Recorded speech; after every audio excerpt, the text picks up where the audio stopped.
Hello, welcome to the first segment of our video lecture for this week on concurrency control. Please remember this is copyrighted. Our written lectures this week have discussed two of the three necessary database administration functions. They discuss security and they discuss backup and recovery. Now in our video segment we are going to discuss concurrency control. Concurrency control is how we make sure that one user's actions on the database do not impact another user's actions adversely or in a bad way. Okay? We must think about accessibility as we're doing that. There are two different extremes of accessibility when we're looking at concurrency control.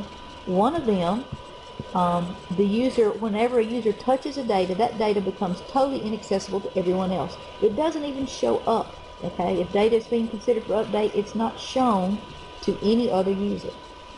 The other extreme, of course, is that all users can always at least read all the data. Okay, even if it's locked for update, other users can read it. We must consider several issues with concurrency control. One of them is interdependency, because changes that one user may make can possibly impact other users. Another issue is concurrency.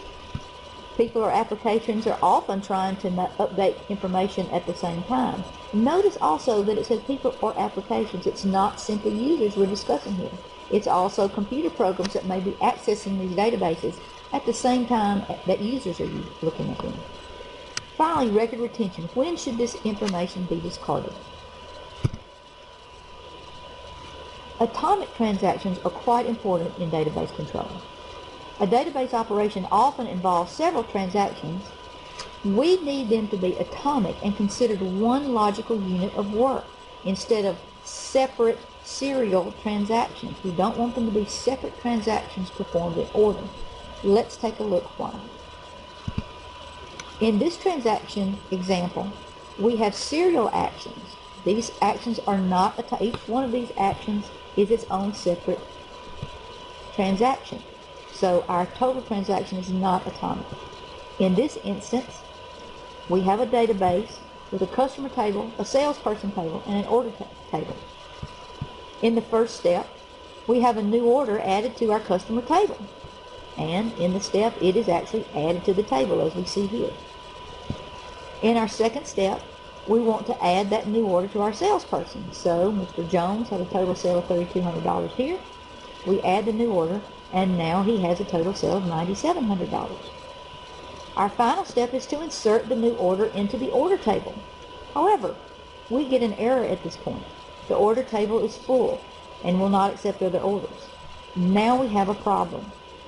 We have completed transactions on two tables and not on the third table. So now our information is inconsistent with our salesperson and our customer information. Now we're showing that the customer should be billed for this transaction that never got ordered. Now we're showing the salesperson is going to get commission for this order that has never been put in the order table and will not get ordered. An atomic transaction is how we can avoid this. This is an example here. This transaction is all one single unit of work. We start the transaction. In the transaction, we are going to change the customer data, change the salesperson data, and insert the order data. However, we have not committed any of these yet. Now, before we commit, we check if there are errors. If there are no errors, we'll commit the transaction. Otherwise, we're going to roll back those transactions. We will not commit those transactions to these databases. And as you can see, the databases do not change because they saw that there was an error. Hopefully this illustrates the importance of an atomic transaction in concurrency control. In our next segment, we will look at some other concurrency processing issues. Thank you for your attention. Hello, welcome to segment 2 of our video lecture for this week. Please remember that this lecture is copyrighted. In this lecture, we're going to look at some concurrent processing problems that we end up. First, let's look at a concurrent processing example that provided no problems. User A and user B both are reading, changing, and writing items. User A is working on item 100. User B is working on item 200. What's important here is to notice that where user A says 1, 2, 3, user B goes 1, 2, 3. Notice the order of processing at the server is not necessarily completing all of user A's and then completing all of user B's. Concurrent processing interleaves the different actions, and that's where some of these problems can occur, as we'll see in a moment.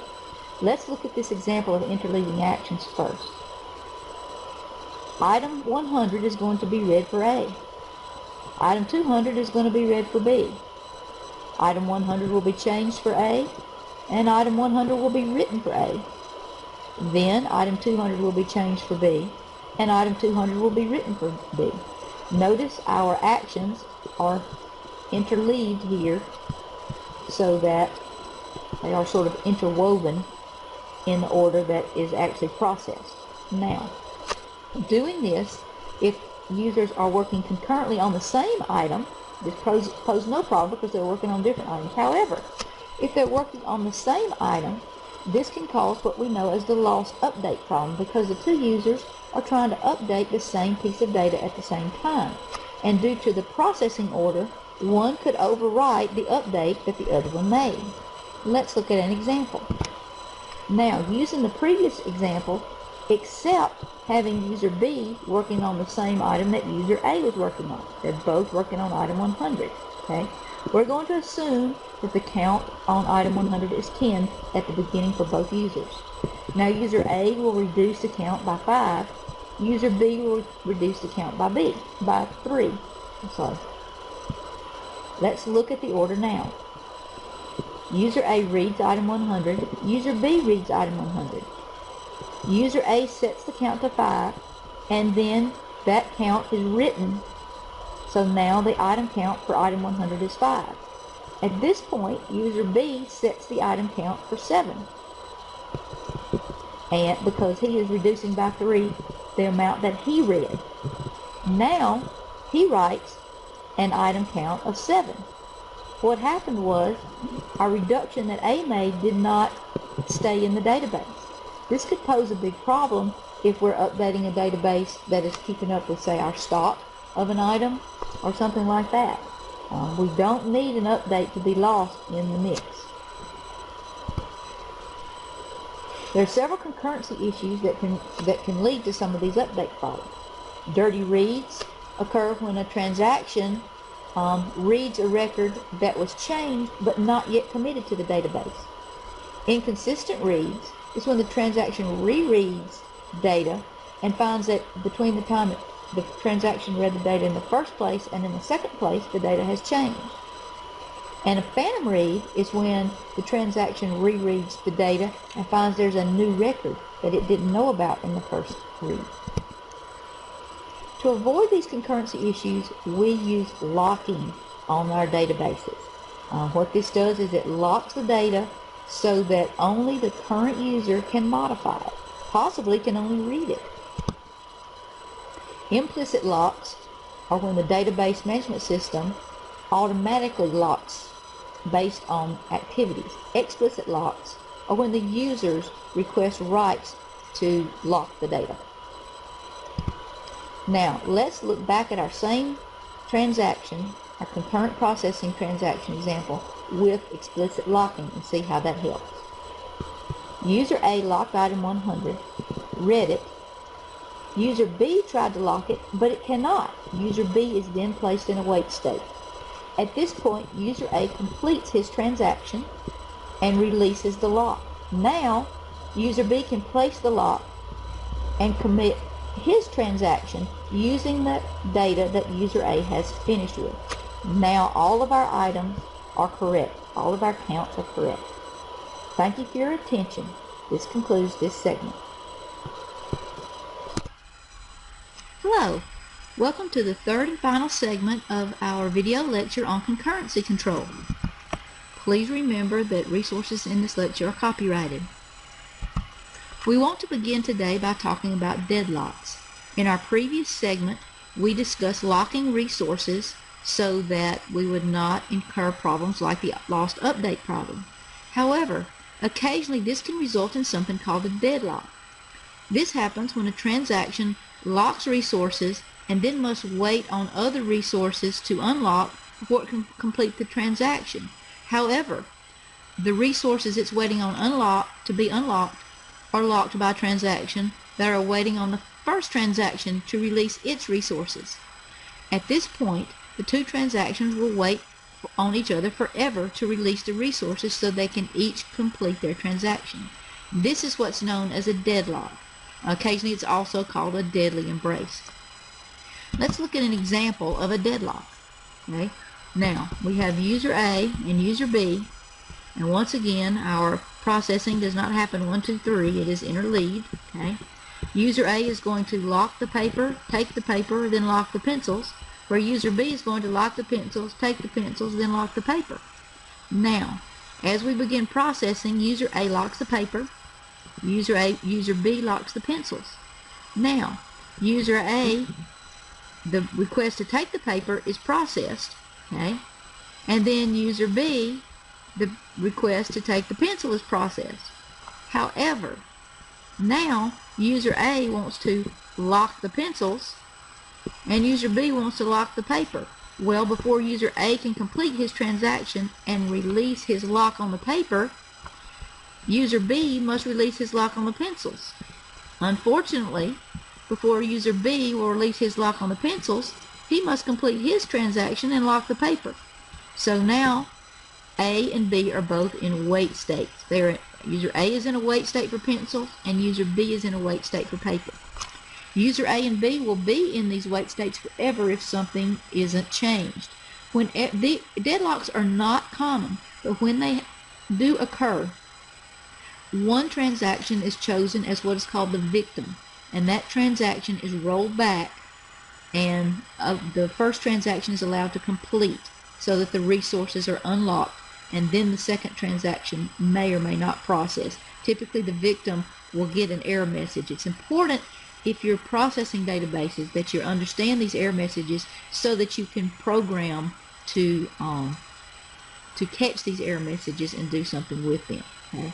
But unfortunately, when a deadlock happens, there's typically a victim transaction that is what we call killed, and it is rolled back so that the allowable transaction can complete and the resources be unlocked. There are two types of locking that we want to look at and understand the difference of. That's optimistic locking and pessimistic locking. Optimistic locking, just as the name implies, assumes there's not going to be a problem. Okay? It's going to read the data and process the transaction, but before the update is committed, it will look for a conflict. Okay? All right? If a conflict is there, then it is not there, then it's going to commit the transaction. Otherwise, it's going to roll back and repeat the transaction. The data is nothing is locked in optimistic locking until it is ready to commit the transaction. Pessimistic locking, on the other hand, locks everything before anything starts. Then it reads its data and it does its transaction and it commits the transaction, and then it releases the locks. As you can see, optimistic locking does everything in the transaction before the update. When it's time to update, that is when the lock is issued. Then the update is made and the unlock is issued. In pessimistic transaction, everything is locked at the beginning. Then everything in the entire transaction must be completed before the unlock is done. There are some pros and cons to optimistic locking. If you have a long transaction, it's always best to allow things to stay unlocked as long as possible.